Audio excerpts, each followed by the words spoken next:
Welcome to Spirits of Whiskey. We explore the wide world of whiskey through the many colorful personalities who make it, promote it, write about it, and more. With each podcast, Kerry Moynihan, a certified bourbon steward and bartender, and yours truly, Philip Dobar, director of the Cocktail Collection, interview whiskey's most important names. From high-profile makers, blenders, and ambassadors, to out-of-the-way innovators and remote pioneers. Join us as we discover the people and elements that give the water of life its spirit. It is June 3rd, 2021, and you're listening to episode 44. Today, we speak with new book author Daniel Szor, founder of Cotswolds Distillery in England. But first, stay tuned for this week's Whiskey Chronicles. Spirits of Whiskey explores the wide world of whiskey through high-profile and out-of-the-way makers, blenders, writers, ambassadors, innovators, and pioneers. And we've been traveling the world virtually to bring these people and their whiskey journeys to you. We realize just how many great stories we've put aside to share with you at a later date. And that date is here. Spirits of Whiskey is offering access to its new VIP content page to loyal listeners and whiskey lovers who want more. And when it comes to whiskey, who doesn't want more? For as little as 99 cents a month, you can have access to videos related to topics discussed on past podcasts, as well as our new series, The Malting Floor. Sign up now to become a supporter at anchor.fm/spirits-of-whiskey. That's whiskey with an E. Click on the support button and select the contribution level that's right for you. Once you've submitted your payment information, just visit our website, spiritsofwhiskey.com, to create your personal VIP access account. We can't wait to see you in the VIP lounge. Join us.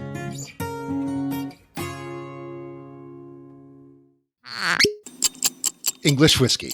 It's a thing, although until 2003, when Cornwall's St. Austell Brewery and Healy's Cider Farm joined forces to create Hicks and Healy and distill the first whiskey produced in England since 1905, when London's Lee Valley Distillery extinguished the flames firing its stills, it wasn't. A thing, that is. Then, in 2006, the English Whiskey Company opened St. George's Distillery in Norfolk, and while the Hicks and Healy partnership predates the English Whiskey Company, the latter released its first juice in 2009, a full 2 years before the former brought to market the first whiskey produced in the culturally distinctive English county of Cornwall in over 300 years. And now, in 2021, well, there are no fewer than 24 English distilleries producing whiskey, with many more in various stages of permitting and development. Among them is Cotswolds Distillery, operated by the Cotswold Distilling Company and its founder, Daniel Szor. And of the 24 distilleries currently operating in England, what makes Cotswolds Distillery unique? Well, for one thing, it's the first, and so far only, distillery located in the Cotswolds, named for the Cotswold Hills, which run through this picturesque area of south-central England known for its striking natural beauty. And for another, its founder and CEO, this episode's guest, as it happens, is no Englishman. Rather, he's an American, a New Yorker, in fact, who, after a career in finance, decided to pursue the whiskey bug he developed while working in Paris in what no one with an appreciation for the term would characterize as retirement. The Renaissance in English whiskey making tracks the Renaissance in whiskey making across the British Isles. While Scotland never turned its back on its centuries-old whiskey-making tradition, developers and distillers are now hard at work creating new brands, as well as resurrecting old ones and refurbishing shuttered distilleries across the country. In Ireland, where the number of whiskey producers had fallen from many hundreds in the 19th century to 4 at the turn of the 21st, there are now nearly 36 in operation, with dozens more planned and coming online in the not-too-distant. And now in Wales, there are 5 whiskey makers, including the subject of a future episode of this podcast, the Welsh Whiskey Company and its Penderyn Distillery, producers of the first commercially available whiskey made in Wales since the late 19th century. To these gloriously liquid developments, we at Spirits of Whiskey can say only, cheers! Up next, we speak with Daniel Szor. Stay with us.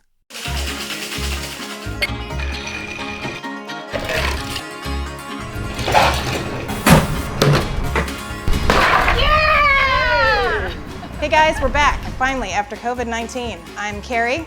I'm Philip. I'm Louise. I'm the chef. Chef Louise Leonard, as in Whiskey, A Chef's Journey. That chef. Yes. We started shooting just before the pandemic lockdown, and now today, our very first day, you are catching us on set, and we would love to talk to you about how you can help get us from here to your TV set. The thing is, we've run out of money. We mounted a pre-production campaign, which was very successful. Thank you very much for that. But now we're back into production and we need your support for this phase. You supported us the first go round, or if you didn't, we welcome your support this time. The thing is, we want to take this show around the world, quite literally. Quite literally. And that takes money. Yes. So won't you help us get this to market? You can visit whiskey.achefsjourney.com for all of the information you're going to need to help us realize this project. Well, I think it's a cheers to that. Cheers.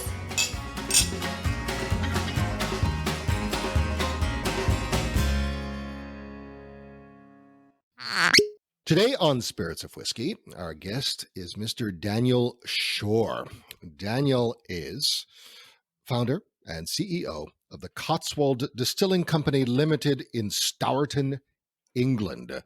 And among the many characteristics that distinguish Daniel from other UK whiskey makers is his charming American accent. Welcome, Daniel.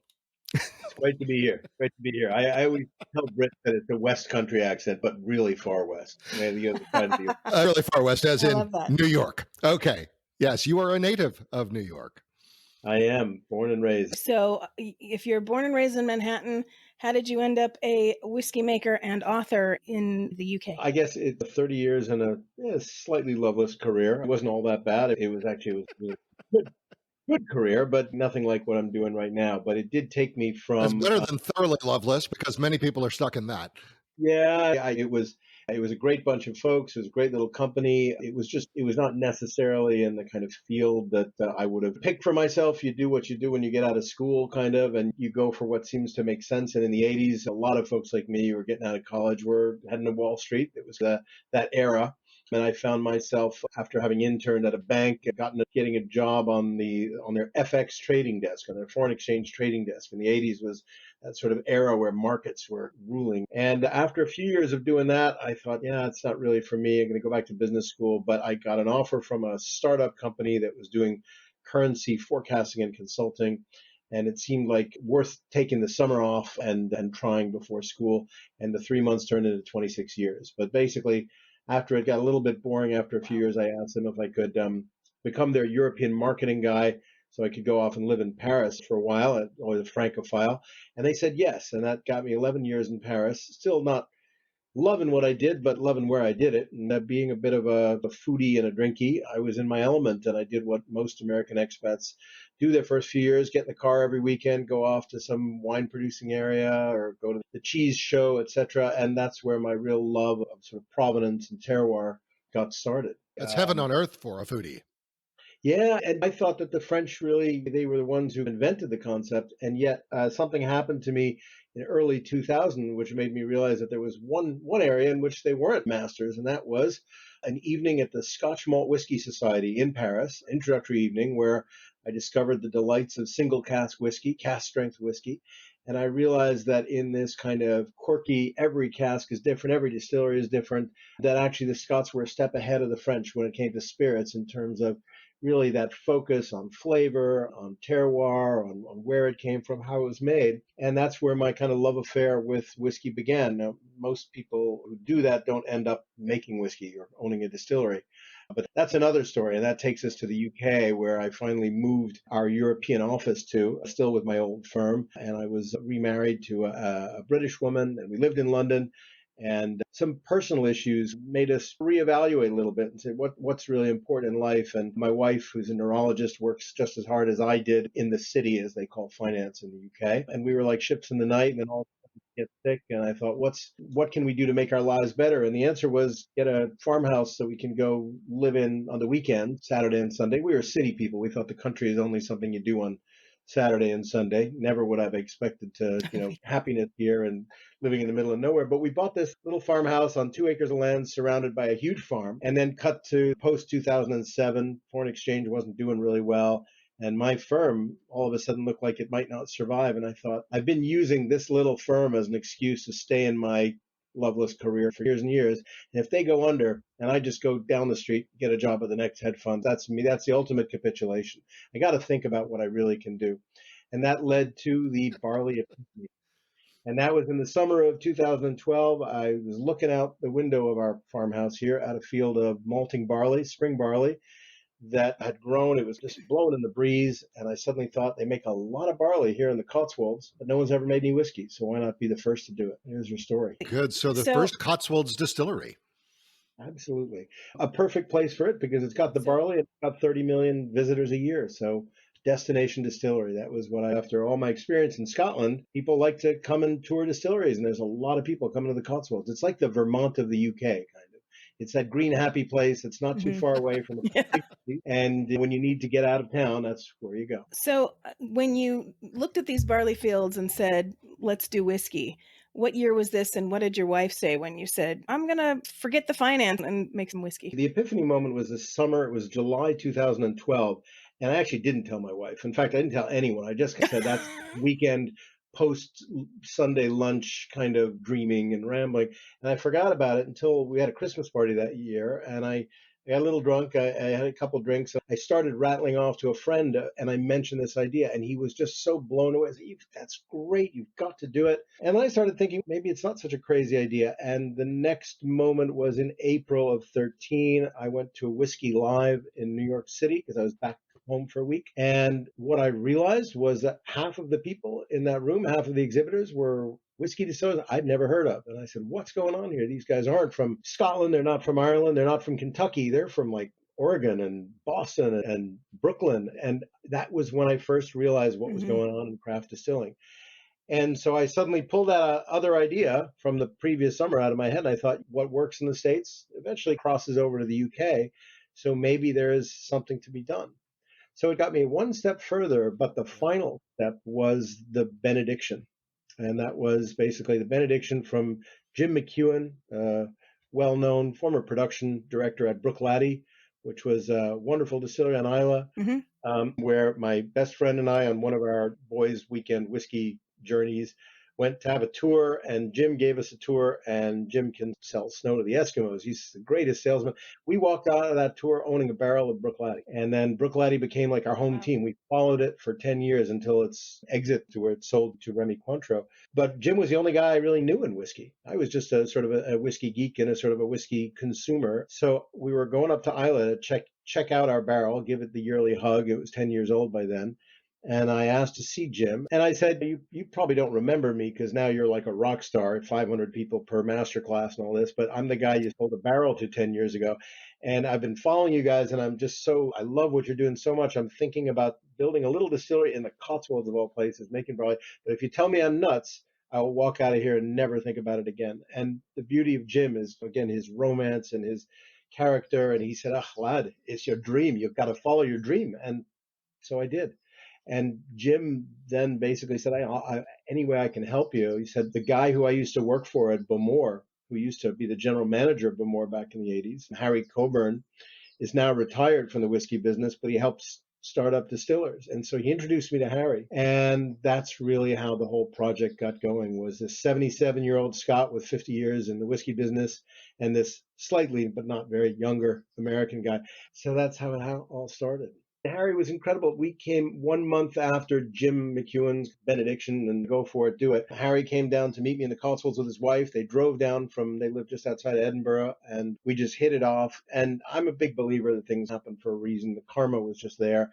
And literally a week after that first meeting with Harry, he and I were on a plane to Sweden to go look at some used distilling equipment. The whole distillery actually was up for sale. We didn't go for that, thankfully. We didn't think we would be able to get the kind of stills that I wanted, which were copper pots from Forsyth's in Speyside in Rothes.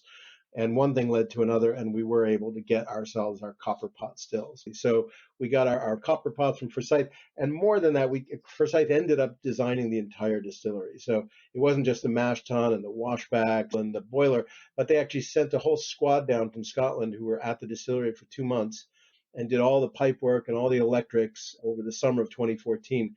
So we have the equivalent in terms of quality of the sort of distillery you'd see pipe pumping out 2-3 million liters in Scotland. Only we can only pump out about 125,000 liters a year. But it's small but perfectly formed, just like every other part of our little distillery. That's awesome. Yeah. That's very awesome. Yeah. So what was the first whiskey you guys made, and when did that come off the still, and how soon was it available after the barrel was ready? So Forsyth told us that we were one of the fastest commissioning jobs that they had ever done. Commissioning being the whole process. It's one thing when you deliver everything and you plop it down on the floor, but then you got to hook it up, do the electrics, do the pipe work, and everything. The stills were delivered June 24th, 2014. Our first mash was September 5th. So it was like 10 weeks. Wow.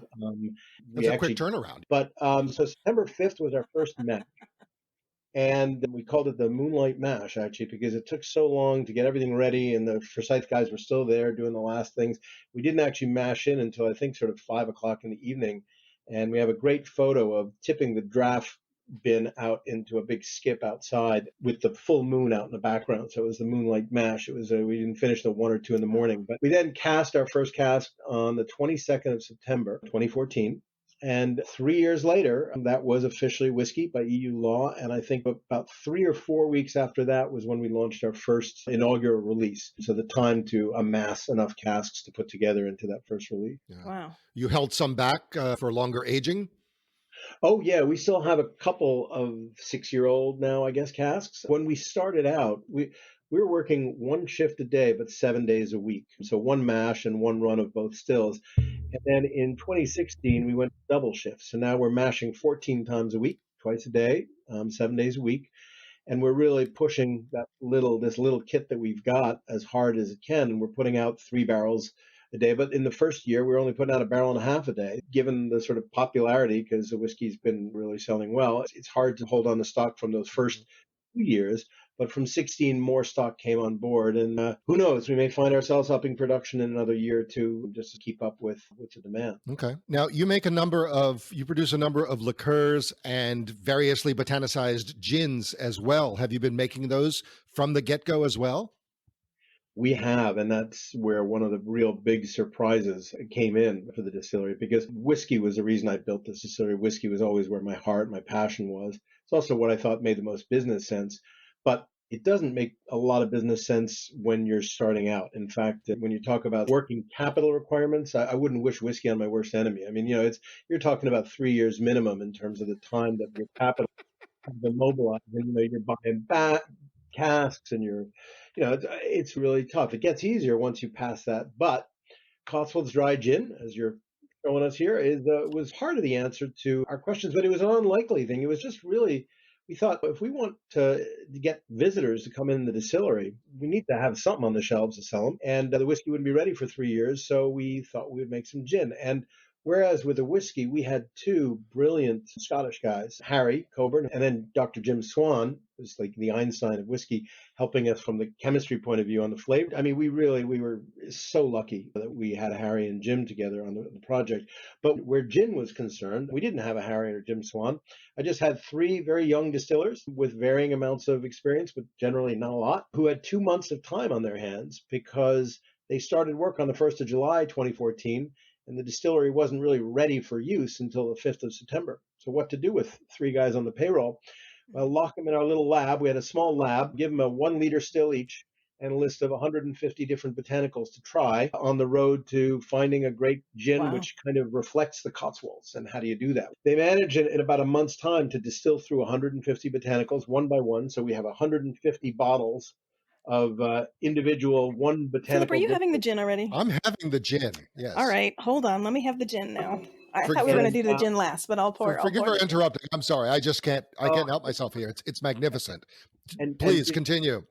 And one of the most fun things to do too is just to nose that glass too. A great spirit to me is something you can have a lot of fun with, even after you've had the last sip. You can just sit there watching a movie and just nosing a glass, and the oils are so thick and viscous that it stays in the glass, and that's what this gin is all about. So 150 botanical distillations, 60 different prototype gins, 12 semi-finalists, 3 finalists, and then we ended up with what you have in your glass. And that ended up being a classic London dry style gin, meaning that everything was distilled in the still, in the pot. And it's a pretty straightforward conception. It's got its juniper, coriander, angelica base, but then there's a couple of things that are different. First of all the citrus in there and its pink grapefruit and lime is actually hand peeled.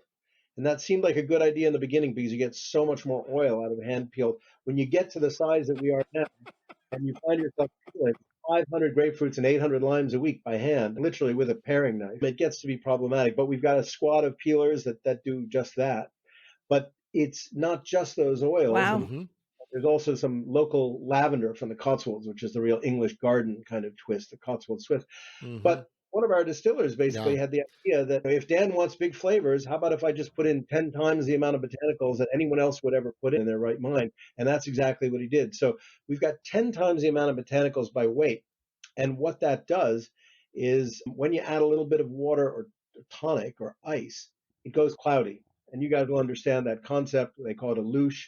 And in the beginning, I said, gosh, what are we going to do about that? That's not what a gin's supposed to do. And I thought, but that is what a single malt's supposed to do if it's a really good unfiltered whiskey. And we're a bunch of whiskey guys making gins, so why not? Let's embrace that. And so we make a cloudy gin. And what we find is that people really respect that. We basically put more in, so you get more out, and people get that concept. I love Yeah. They're it. refreshed. They're revivified. Yeah. I do get the grapefruit and Oh, the yeah. lavender on the nose, Yeah. and this is fantastic. This is There's- probably one of the best London dries I've had. I really like it. Right? Am I right? Isn't it magnificent? You make a number of gins. This is on your website. I think we can see upwards of 3, 4, or 5 even. Yeah. Yeah, we went a little. There's a certain impatience that you have when you're a whiskey maker and you're waiting to come into your whiskey. And there's a creative impatience, and you just want to do cool things and fun things. And let's face it, distilling is fun, and there's just so many directions you can take it. On the gin side, what's wonderful about gin is that it really is that neutral grain spirit is a blank palette onto which you can project so many different expressions. Our second gin was actually a Genever. So it was actually a gin made with our whiskey new make spirit and cask aged, and that was a lot of fun. Our third gin was something called Baharat, which was a Middle Eastern themed gin with a lot of cardamom and cumin and chili and Jaffa orange. Then we did hedgerow gin, which is our take on a slow gin because we were basically in the hedgerows. We had lots of fruit left and center, and that was all hand-picked fruit mastered in our gin for a year. We did a ginger gin, which is, as the name implies, a lot of ginger, an Old Tom gin.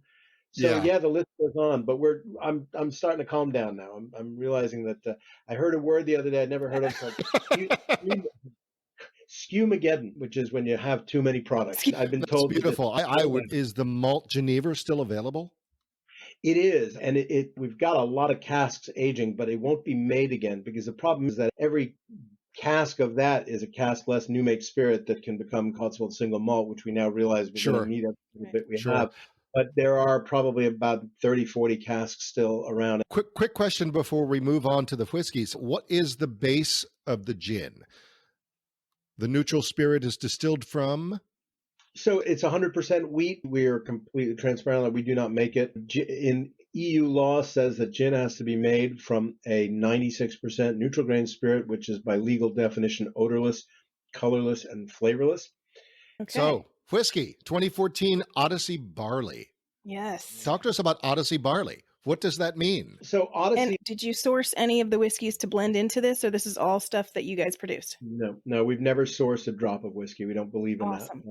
Everything. I just can't believe how good this is for such a young whiskey. I'm just so impressed. Thank you very much. True to the original epiphany that I had looking out on that field of barley. All the barley in our whiskey is grown locally, and that Odyssey barley was grown by Philip and Michael Green, who live a couple miles down the road. If you've heard of Blenheim Palace, where Churchill was born, that's about 15 minutes away. And these guys are tenant farmers on the Blenheim estate for a couple of they're fifth generation farming family.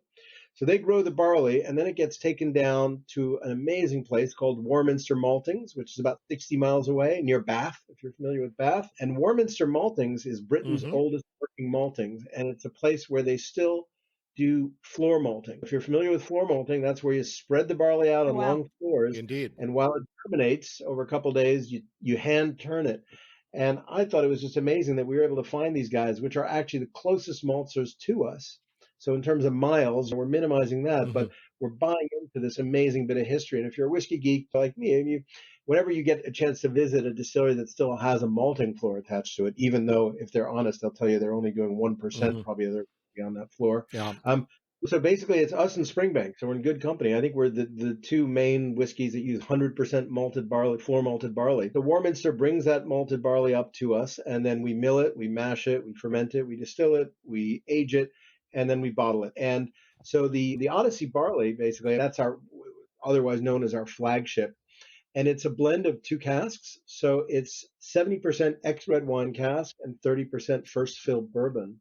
And the ex-red wine cask is the special Okay. story because you may have heard the term STR cask, which was invented by Dr. Jim Swan, who advised us. And STR stands for shaved, toasted, and recharred. And Jim had an idea of making a cask that was super active and that extracted very quickly, even with a full-size 225-liter cask, a wine cask. And he would get the cooper to take in an American oak red wine cask and shave that red layer from the wine off and expose the new wood, toast it for half an hour, and then char it, set it on fire like you would in Kentucky. And the combination of that wine in the staves, the fresh char, and the toast just works wonder. And the character that you taste in that whiskey, when you say it's great for 3 years old, believe me, it actually came between 6 and 12 months. It was already like that quickly. And the extra 2 years were just a little bit more oxidation and evaporation. But so I think that STR cask is just a genius thing. And it creates, if you're familiar with Cavalan from Taiwan. I just got a box of that yesterday. We just received our sample bottles yesterday. We're interviewing Caitlin Tsai, their global ambassador, shortly. So Cavalan basically was a product of the two guys that helped us out. So Jim Swan was a consultant to Cavalan, and Harry Coburn helped commission the Forsyth stills that they had. Jim actually invented the STR cask when working with Cavalan. And when I first tasted the Vigno Barrique, which is the blue label of the Cavalan that won the best single malt in the world, that was before I even knew Jim. And then when I met him, I said, I love that flavor because it's like almost the day that Armagnac met bourbon met single malt. It's got the fruitiness of the brandy and the kind of robustness of bourbon, but the sort of the delicateness of of single malt. So Jim told me about the STR, so that's become a mainstay. And then the first fill bourbons are also lovely. And again, Jim really helped by introducing us to the best coopers out there in the world. The first fill bourbons that we're using are actually premium bourbon casks, mainly from Booker's and Basil Hayden's. And what's great about those small bourbon distilleries is, unlike the larger ones, they're not steaming their casks after emptying them to get the last couple liters of bourbon. So they're coming to us like really juicy and fresh. And so that mix of bourbon and red so you're wine, getting wet casks. Yeah. And we typically will only use them for this kind of whiskey once because we want that really active cask that puts in a lot of extract. The red wine cask, what kind of red wine? So people ask us that a lot, and what we explain is that it's not so much what brand of wine, but it's which part of Europe the wine is made in. So Jim's genius was to use a red wine cask that was made from American oak. And that typically is your Portuguese wines and your Spanish wines, everything that's made in a warmer climate where you don't want too much tannin. So this particular cooperage, the name of it is Dias, which is just outside of Porto, gets its casks primarily from Douro Valley, Riojas, Alentejo wines. They will get some once in a while from California, even Israel, basically anytime it's an American oak cask. And so it's less the sort of the brand or the chateau or the vineyard, but really this process. The other whiskey that you have, our founder's choice, was made in homage to Jim Swan, who sadly passed away in 2016.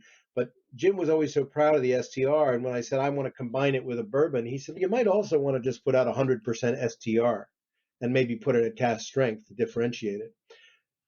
And everybody I gave that to just raved about it. And I said, we've got to do this. And we did it in our second year, I think it was.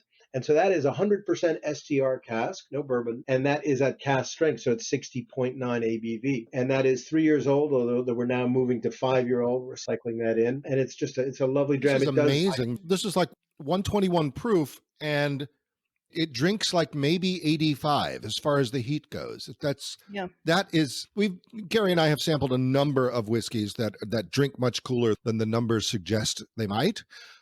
And then there's others that drink exactly. That's right. That's right. Or drink hotter than the numbers. But the dissonance, if you will, between the numbers and the coolness of the drink, I've never encountered anything so dramatic. Wow. Thank you very much. And again, what we do try and do is we try and demystify that for folks. It's not dark arts. It's not black magic. It's simply, if the spirit you make, if the new make spirit is great and you put it in really good wood, and this is something I know the Bruichladdich guys discovered is that, some of the stocks that they inherited were in really not so great wood. And then Jim Mhm. McEwen, Mark Renew started, buying in good wood and re-racking into it. But we're really proud of our new make. Your new make, is your new make available? Yeah, as a matter of fact, we actually sell it as a product, and we call it White Pheasant, which is a take on White Oh, Dog. that's pretty. I like Because white pheasant. our symbol is Yeah. a pheasant. Is that available for purchase in the US? It is not yet. We're working on that. We are expanding the number of whiskeys that are going to be offered in the US. I think within the next couple of months, we're going to be offering our new sherry cask and our peated cask, which is a lot of fun. It's actually not peated barley, but it's our unpeated whiskey aged in ex-Laphroaig quarter cask for just a little light touch of smokiness. It just marries in really well. It's our distiller's favorite. They like to call it smoky vanilla ice cream. That's what it tastes. It's just that little, and it drinks at 59 ABV, so that's what is 118 proof, and it drinks like you wouldn't know that it was. There's actually a couple I know in the Scotch Club that we belong to, and they actually have made Laphroaig vanilla ice cream, and it is fantastic. They homemade it, and it was great. Your sherry whiskey, is it fully sherry aged? It is. We don't do any finishing. We do full term aging and everything. So we say if you want to do a port cask whiskey, then just hit that port cask with new make spirit and leave it alone for a couple of years. So when it came time to do our first sherry release, we said, what are we going to do? Let's create a blend. It's a sherry mashup. About 25% of it is Spanish oak, and that's just wonderful because that just gives it that little edge that the European oak does, that little extra tannic kind of bite, but not too much. And we just love it. This is our first year that we put it out last October, and we made enough to go around for 12 months. And then our next batch will be a different mashup. And we'll just keep on doing that and just having fun with it. But it is 100% sherry, full term aged in the sherry cask. Now, do you rebuild them and put various staves from each different barrel into a new barrel, or do you just use the whole barrels and then blend it? I think if I suggested that to the distillers, I get a lot of distillers walking off the jaw. We have the world. They are just so crazy between the whiskey and the gin and the amaros and the liqueurs and it's just, there's so much going on, but we will refill those. Those are the most expensive casks we use, those sherry casks. They're really expensive. We just got a load in last week, so I'm feeling that fresh in our payables, but they're worth, I think the second fill, they'll still be absolutely lovely. So what we basically do is that about 35% of our wood program is STRs, brand new STRs. 35% is the bourbons, first fill bourbons. Then about 15-20% is sherries. And then the remainder, well, we've got the peated cask, the ex-Laphroaig quarter cask, which we get straight from Laphroaig, actually. And then we do these specials. So every year we get 4 parcels of 5 casks. And we've done Pinot de Charente, we've done Sauterne, we've done rum, we've done Madeira, port, we've done Tokai, we've done vermouth, you name it. And so every spring we put out a limited release, and it's called Hearts and Crafts. That's the name of the release. And that's an homage to the arts and crafts movement, which flourished in the Cotswolds in the 19th century, which stood for a return to traditional values of craftsmanship. So we thought that's perfect. That's what we're all about. And our first Hearts and Crafts release was last spring, and it was a Sauterne cask, full term aged. And this one out in April, and that's a Pinot de Charente cask, that wonderful aperitif from the Southwest. Ooh. I love Pinot de Charente. It stands alone, being fortified with cognac. It's special stuff. As Philip knows, my favorite scotches, which is my favorite whiskeys, would be sherry finished, usually from the Speyside region. With what you're saying you're doing with your sherry whiskeys, I'm very excited to taste them because I feel like your whiskeys are the closest to Scotch whiskeys that I've tasted that are made outside of Scotland, which is a good thing in my book because I think they're fantastic, but they yet have their own distinct flavors, which I also like. As soon as the sherry is available in the US, please let me know because I would like to run out and get a bottle. Absolutely. Absolutely. Question: when the Cotswolds Distillery opened, how many English whiskey makers were there? We were the third, I believe, maybe the fourth, actually, because the first one was a small cider maker in Cornwall that did a little bit of whiskey, very small. And then there was the English Whiskey Company in Norfolk, a distillery called St. George's Distillery, and then a brewer in Suffolk called Adnams that started making whiskey. So we were, let's say, number 4, and there's now like 24. Mm-hmm. So it's pretty amazing. English whiskey is taken off. I mean, explosive there's no other word. Yeah. And of course, we see the same thing happening in Ireland, where, of course, there's a deep tradition of whiskey making, but it's gone from 2 to in the dozens. Yeah, absolutely. There was a tradition of whiskey making in England, but unfortunately that sort of died out. I guess the end of the 19th century, start of the 20th century. I think the Lee Valley Distillery was the last Hmm. one was Hmm. in business, mainly focused around blends. But then again, so were most of the distilleries in Scotland back then. Single malt being a relatively new thing. Sure. So we're bringing it back, Yeah. and it's amazing. Thanks to gin, actually, there's now more distilleries in England than there are in Scotland. Believe it or not. Wow. That's crazy. That's outstanding. Outstanding. Yeah. Just amazing. A question about the distillery experience. We see that the visitor experience there has been seemingly well curated. There's a focus on it, and you offer a great many gin and whiskey blending masterclasses. I assume participants are able to take away their creations. Absolutely. That's the idea. I mean, whiskey blending, I think, has been wrongly cloaked in this air of mystery and science and whatever. But you can be a whiskey blender in your kitchen and it's fun. I always encourage people, and when you got a little bit of this glass, a little bit of that glass, bosh them together, see what you like, see how it changes the flavor. And it's not no more complicated than that at its most simple. Obviously, it can be elevated to a huge art. But what we do in our whiskey blending masterclass is we give people a chance to try 4 cask samples straight from the cask at both cask strength and brought down to 46, which is important for them to see the difference in taste and then decide what they like out of those 8 samples Right. and just put them together any way they want and walk out with a bottle of their own blended malt. And it's just a lot of fun. And we do the same thing in gin, where you've got about 30 different botanical distillates and you can make your own gin the way you want it. So it's always been really important That's to me awesome. to welcome people to the distillery, because that's how I got into this, from visiting distilleries. And I always said, all I want is to make a whiskey I'd want to drink in a distillery I'd want to visit. And so when I see these kind of smiling, happy faces walking around, we do 3 tours a day, 7 days a week. It's just wonderful. And that's the saddest part of the last year, having to have stopped that, really. But we're hoping to get it going again in the next month or Are two. you guys opening up? Yeah, we'll open up the shop. So April 12th is the first day that we can do that in the UK. And we'll also open up our cafe for outdoor dining only. And then the tours will start up again in the middle of May. But we're expecting a pretty busy summer because there's going to be a lot of staycationers, as they say in the UK, people who don't want to really leave the UK and are looking for the Sure. most beautiful parts of the country to go spend their holidays. And the Cotswolds always gets a huge number of visitors. And we've actually got another couple stores as well in local villages. We want to talk about this book that you've written. You wrote a book. I was reading it the other day, and what I loved is, first of all, I loved your quote of Mr. Miyagi in the very beginning. That is fantastic. Lesson for whole life: have balance, everything be better, Mr. Miyagi. When I started reading that, I'm like, this sounds like it is Mr. Miyagi. So that was great.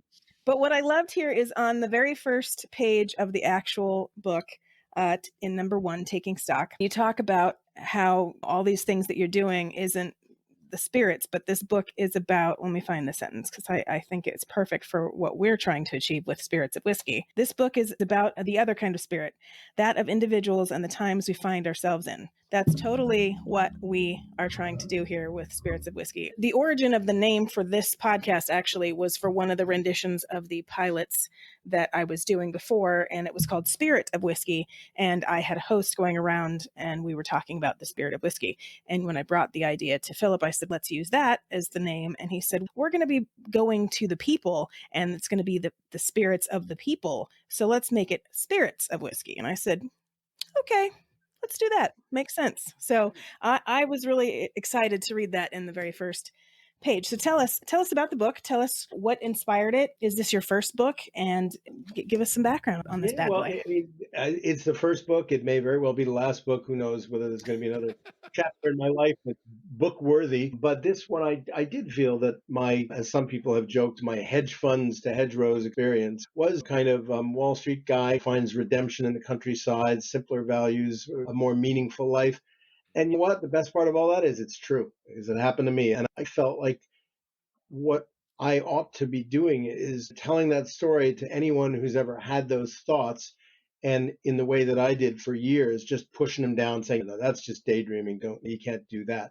And for a number of reasons, a number of factors, fate brought things together, I ended up going for following this dream and taking the leap and I've never regretted it for a day. And so my goal was to get to people who were thinking in that way and talk to them. But as I said in the book, I don't want to write a whiskey geek book, and I don't want to write, as I call them, an airport book, sort of a business, how to be better in business, CEO kind of book, whatever. I wanted to write a book about just following your dreams and not being afraid to do that. And lockdown seemed a perfect time to do that. And I think that probably this past year has seen more people question their life choices than ever before.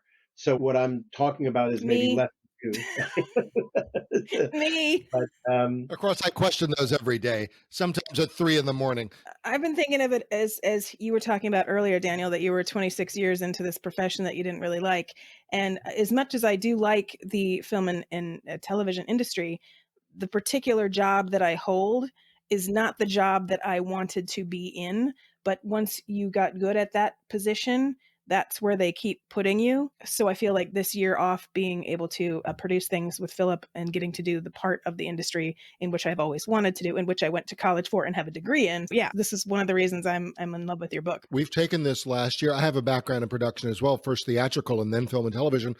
And we've taken this year, Carrie and I together, working in partnership to develop a slate of culinary media, culinary entertainment, spirits, cocktails, food. And this is just the beginning. Great. I tell people, I talk to young sort of distillers, startup distillers, would-be distillers, and I tell them that I did this without realizing I was going into the drinks business. And they laugh and they think I'm telling a joke. And then usually I say, show of hands to groups I speak to, how many of you have been in the drinks business before? And very few have. And most people who go into craft distilling are doing it to follow a sort of a passion, but they don't realize that there's a whole industry behind this. I had no idea that I was going into the drinks business. I just wanted to make whiskey. And I thought whiskey, I don't know, some people just buy it. It just sells itself. And then I realized that, oh gosh, to make this work, there's a lot of things that I had never really thought about. Scale, route to market, channels, all sorts of. And I won't say that's the most exciting part of it. What I do think is really important is that I went into it for good reasons, not typical reasons. Most people don't go into it just for the love of it. And I think some people also believe that there's this really well-off guy who's with a hedge fund and this is like a hobby. This is not a hobby. I didn't do that well with the hedge fund. I did well enough to get into trouble, but not well enough to pull it off. It's really, this is the story that I wanted to get out and just make people understand why I did this, what's involved, and what I learned about myself through it. And I had some help with it. There's an amazing company called Story Terrace, which is a startup company that actually helps put people with a story to tell together with folks who can help them tell it, whether it's helping on the writing or the formatting or the publishing, the self-publishing, and getting it out to Amazon. And so I worked with an amazing woman author who we just hit it off. And her brilliance was taking 20, 30 hours of just rambling and putting it together with some really, easy to read and fun to read sort of prose. I was really happy with it. Don't know if there's another book in it, but I just hope people enjoy it and it helps inspire them a little bit. Well, it inspired me for sure. And it will inspire one lucky winner because we are going to be doing a giveaway for this book. Thank you, Daniel, for sending an extra so that we could send it off. I can't wait to see more come up here in the U.S., and I think that leads us to cocktails. We got to get you guys out to the Cotswolds. You got to come pay us a visit. Oh, I think Absolutely. So cocktails, do you drink them? I do. When you're out at a bar and your products are not on the back bar, where do you go? What do you order? Or what do you do at home? Oh, gosh. Yeah. This has been one of my little lockdown, shameful indulgences is that I built a really very nice bar. I got an old antique Oh, shame. bar. For shame. It's only so one. I cocktail have hour. one inside and one outside. Come on, Daniel. Cocktail hour has become really quite fun. And look, I guess I got to start things. I do give equal time to gin and to whiskey, and I like them both in cocktails. On the whiskey side, I tend to really go for the traditionals. I love my Manhattans. I love my old fashions. I love to make an old fashioned with maple syrup from my old summer camp, which is in Lake Placid, New York, which they very kindly send me a bottle once a year. Fun. And it's just awesome stuff. Wow. And Founder's Choice, by the way, the blue label whiskey there that you had makes an awesome old fashioned because in terms of dilution, holding its own, and it's got that bourbony kind of quality to it. I totally believe that. So that's wonderful. And I'm a big vermouth fan. Manhattans are great. Martinez's with our Old Tom gin.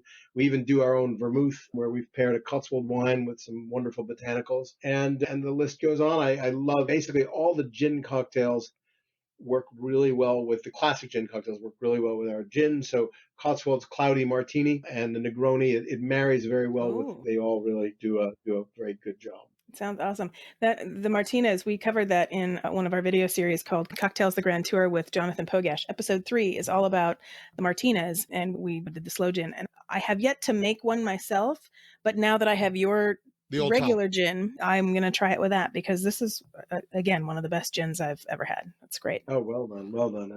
Yeah. And there's another one that is, I don't know if you guys are familiar with Soho House. I know they've got a few out in LA. I think they've got, yeah, there are 2 here, I think. Yeah, about 15 minutes from us is a place called Soho Farmhouse, and it was their first attempt to do a big hotel-based sort of thing. Our gin and whiskey are in all the rooms, which is wonderful, but they do a cocktail which is actually based on a tequila. It's called a Picante de la Casa. But our Baharat gin, which is this sort of Middle Eastern-y, very cardamom-infused gin, works really well with it. And you basically just take your gin or your tequila, a bunch of jalapenos, cilantro, you muddle it up along with a bit of agave nectar and lime, shake it, put it together, and you've got this amazing, spicy, kind of just really gorgeous drink on the rocks. So Picante de la Casa. That sounds amazing. I love spicy stuff. Love it. Oh, love it. Yeah. All right. Daniel, this has been fantastic. It's been a delight. Yes, I can't wait to finish your book. I'm quite a bit in, but this fantastic book. And your whiskeys and your gin are truly fantastic. And you're now my favorite English producer of booze, quite honestly. Thank you so much for taking the time out and talking with us today. Thank you for having me. It's been a pleasure. Cheers. Cheers. World of Wheezy is up next. Stay with us. Hey Louise, it's great to have you here today. Today we're going to visit the Cotswolds in England. It's a lovely little area where they started making whiskey and gin. And we had Daniel Szor on, and he told us how he ended up there from New York and told us all about his whiskey journey and then how gin came along with it. It's a very interesting story. So, speaking of gin and whiskey from the Cotswolds, they supplied us with 2 whiskeys and a gin. What did you want to do with one of those today? I went for the gin. Here's the thing. I've been pairing a lot of whiskeys. It is a show about whiskey. I get that. But you give me a gin, I'm going to pair the gin. It's also, gin is one of my favorite spirits. I jumped on that. And this particular one had such a rich herbal presence. It had lavender and mint and wild minty flavors, as well as citrus. I picked up some, I don't know if it was lemon or grapefruit or whatnot, but all of that being said, I really love a super herbaceous gin like this. Now, I like a very juniper forward gin as well, but when I have a gin like this, I think about mixing it with tonic. I like that it goes cloudy once you mix it, and that really is refreshing on a summer day. I was imagining that if I was having such a gin, probably it would be an aperitif. It would be pre-dinner, and then I was thinking, what would I want to eat with that pre-dinner? I would want some caviar. I would want some homemade potato chips. And then I also thought I could make a creme. Wait, homemade potato chips? That is correct. Homemade potato chips. I would make a Lavender-Citrus Crème Fraîche, and I would top it with caviar. And my deal with caviar is this: buy what you can afford. If you can afford the good shit, buy it. Treat yourself. If you can't, buy the more affordable stuff. There is great caviar in every price range. You just have to do your research. You know what? Some salmon roe, some salty salmon roe, which is not expensive, would be delicious on here. Or, hey, you're baller, you want to go with some Osetra? Go right ahead. So that would be my pairing with this gin. And I'm telling you, it's making me drool just thinking about it right now. What's funny is you talk about that, and the only time that I ever had really good caviar, I actually got to take out of the Taste Kitchen at the end of the season when they had leftovers. They said, okay, you can go shopping in our kitchen. And I was like, ooh, I have never had the really good stuff, so I'm gonna grab that. So that's the flashback to when we met. I think I actually used that very caviar in one of my dishes. I think you did. All right, cool. Well, I can't wait to try this homemade potato chips with the caviar and the lavender citrus. Sounds fantastic. I didn't really taste the gin until we talked with Daniel.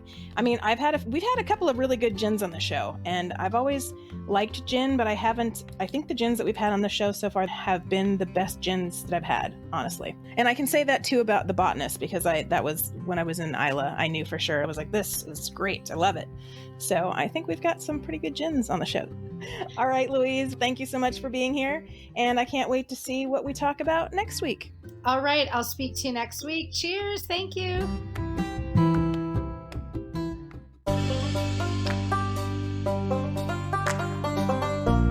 For show notes on today's podcast, please visit our website at spiritsofwhiskey.com. That's whiskey with an E. We'll include links and supporting documents from today's stories in this episode's blog post. As always, you'll see upcoming topics, a guest roster, and links to past shows. Sign up to become a VIP member of Spirits of Whiskey. With your membership, you'll have access to various spin-off series, including The Malting Floor, Tales from the Still, and our Telly Award-winning series, Kindred Spirits. To learn how, visit our website and click on the pop-up button. While there, enter to win a copy of Daniel Szor's book, Spirit Guide in Search of an Authentic Life, through the banner at the top of the homepage. And for those of you who just can't wait, you can purchase a copy online in our whiskey shop, as well as other books from previous guests. If you run a whiskey club, or if you're a member of one, and you'd like your work featured in the Spirits of Whiskey Club Corner, send us an email via our website contact form, or leave us a voice message on our Anchor page. Thanks for joining us. Until next time, Sláinte. Spirits of Whiskey is produced by First Reel Entertainment and the Center for Culinary Culture, home of the Cocktail Collection, and is available via Anchor, Apple, Google, iHeartRadio, Spotify, and wherever fine podcasts are heard.